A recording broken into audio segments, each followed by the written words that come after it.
Ben, mon plus vieux souvenir, c'était peut-être à l'âge d'à peine 3-4 ans.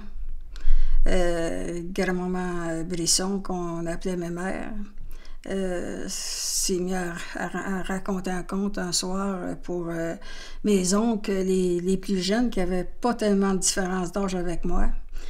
Grand-maman avait toujours un tablier. La plupart du temps, c'était un tablier blanc. Puis là, elle commençait par froisser un peu son tablier, comme si, je ne sais pas, c'était pour se souvenir, pour ramasser ses idées, elle froissait un peu son tablier.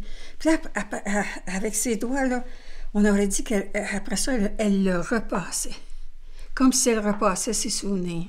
Quand elle partait, ben, c'était le silence total. Tu aurais pu attendre le bruit d'une mouche, parce que tout le monde était passionné à écouter les contes de grand-maman.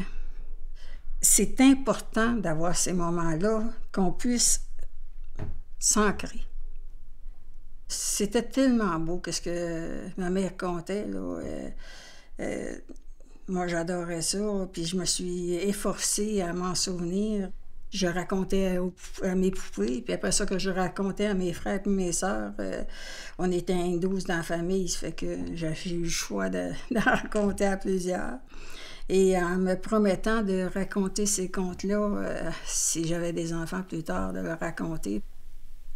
Dans les jours que j'ai vu s'en aller grand-maman, j'ai dit, mon Dieu, comment se fait-il qu'on n'a pas écrit ces contes pendant qu'elle s'en souvenait comme il faut?